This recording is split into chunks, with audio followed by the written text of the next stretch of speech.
All right, so we're starting unit number 3. Unit number 3, we're still in quadratic functions. Okay, quadratics takes up the majority of the course. Okay, so this is the last unit on quadratics, however. Okay, so what we're going to be looking at today is your goal is I can change a parabola from standard form to vertex form by a process called completing the square. Okay, completing the square. First of all, let's take a look at it. The following parabola is in vertex form.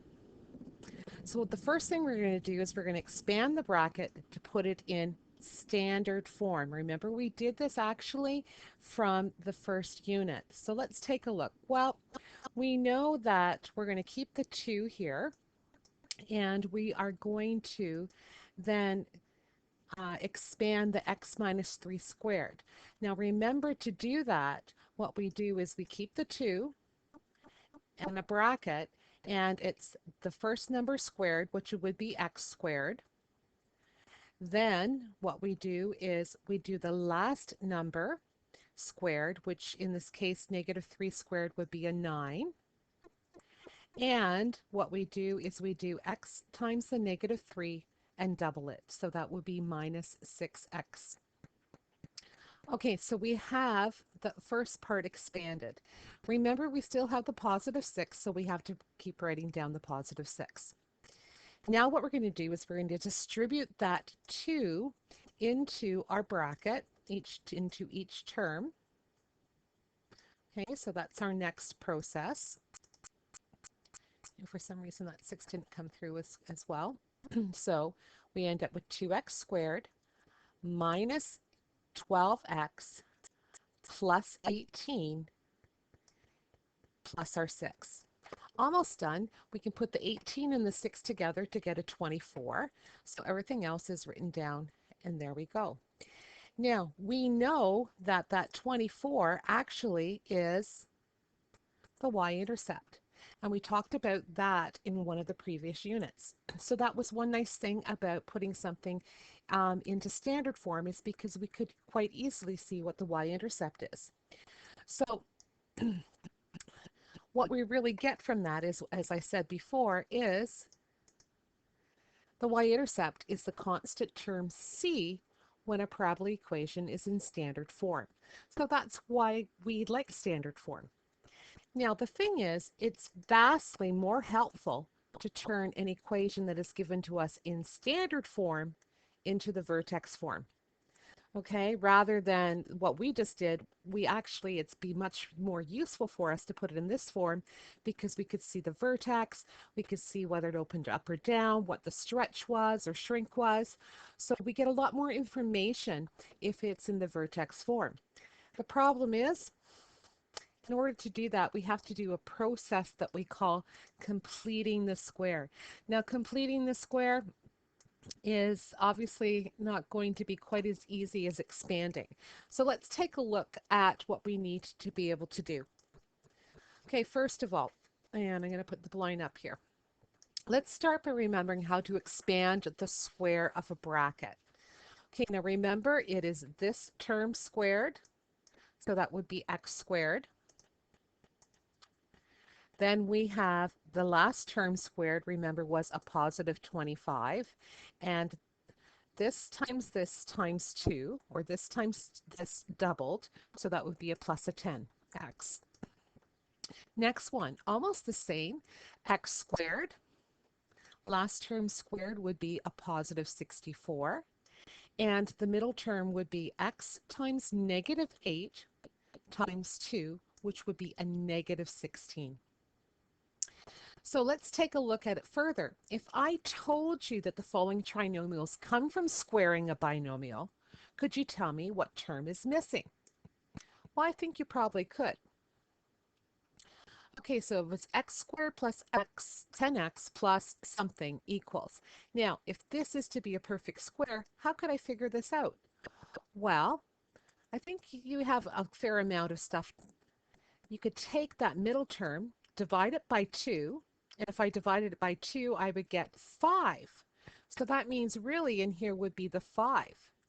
Now, and it would be a positive 5 because it's a positive 10. So what am I missing here? Well, I can take the 5, square it, and I would get my 25. So that makes it a lot easier by showing it to you that way. So let's take a look at the next one. Same process. If I take half of the 12, negative 12, I would get a negative 6. Negative 6 squared would be 36. Next one, half of negative 20 would be a negative 10. Negative 10 squared would be 100. Half of 16 would be a positive 8. 8 squared would be 64. Okay, so you do know a fair amount if you're given some information. Now, we need to understand how the numbers work here between the brackets and it being expanded. But now let's take a closer look at what it means to complete the square. Okay, I'm going to put my blinder up so we can talk about this together. So how to complete the square when a equals 1. Tomorrow we'll look at when a is not 1. Okay, so first of all, if you were in 2D last year, you would have completed the square. So you've seen it before. For those that are coming from 2P, this is a new concept for you. So here's my example. Y equals x squared plus 8x minus 12, and I'm supposed to change it into vertex form. Now, we want to try and turn this into a squared bracket. The problem is that negative 12 is not the correct constant in order to make this a perfect square, right? Because we just looked at that. It would have to be half of 8, which would be 4. 4 squared would be 16, right? And so I don't have that. So what we need to do then is a couple steps. First, separate the constant term, which is not what we want, from the rest of the equation by placing brackets around the first two terms. Okay, so that's what we're going to do first. Okay, so I'm interested in this x squared and the x term, okay, because they need to be together in that bracket. So the 12, negative 12, we're just going to follow down. Now, we're going to jump down a couple steps. If this bracket were going to be a perfect square of a binomial, what would the binomial be? In other words, what constant is missing from this bracket in order to make it a perfect square trinomial? Well, let's take a look. What would it have to be? Well, we talked about this just a minute ago. It would have to be half of the 8 and square it. Well, half of an 8 would be 4, and if I square 4, I would get 16. Now, the problem is, once I've added 16 to something, I've got a problem because that now, sure, that is going to be in the bracket there, a plus 4x, x plus 4, sorry. But the thing is, I just can't add a number, okay? Because once I just add a number, then I've changed the value of the equation. So this, you can see, we can't just do this, okay? However, that 16 is something that's important because what we're going to do is I need to have a positive 16 in order to get the x plus 4 squared. So if I'm going to add 16, I'm also then have to subtract 16. The reason being 16 minus 16 is 0. So all I've done is I've added 0. Now you're saying, well, if you just added 0, why even bother? Well, the reason is because I want to change the form. So now what I have here is the first 3 terms are that perfect square. See, there it is there. Here it is here. So that's all I need to write down there. Okay. Now my problem is, okay, so there it is. My problem is, and I'm going to put my plus 4 because I already figured that out, is I still have this 16 here. It's not involved in the perfect part, the x plus 4, so I still have it. I have to deal with it, and I also have the minus 12. So then what I do is I take these numbers and I actually just do the arithmetic to get negative 28. Okay, let's try another example together. Okay, so the next one. What I'm going to do is I'm going to take half of the negative 6, which would be 3, and we could actually write that down if we want so that we could remember what it is. And sometimes that's what I do, is I take half of 6 and square it. Well, half of 6 is 3. 3 squared is going to be 9. So what I'm going to do is I'm going to add 9, but I can't just add 9. I then have to subtract 9. Okay? So I added 9, I subtracted 9, I still have my positive 18. The first three terms are the perfect square. Okay, and so actually I'll just copy that down. Okay, and I'm still left with my negative 9 plus my 18. So it's a matter now of actually just completing, putting that as a perfect square. Negative 9 plus 18 would be a positive 9. Okay, let's look at the next one. Well, the next one's even actually easier because I have nothing added or subtracted. But again, I need to take half of the x term. Half of the x term, so I'm just going to put it over 2, so we know that we're dividing it by 2 each time and squaring it. Well, that's the same as 6 squared. 6 squared is 36. So I'm going to add 36, and I'm going to subtract 36.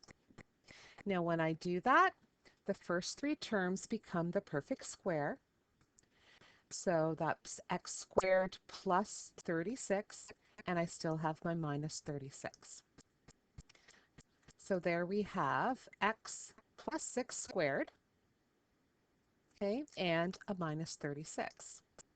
Now, I'm not sure if you realize this here, but inside this bracket each time, I'm just going to do it in this color here.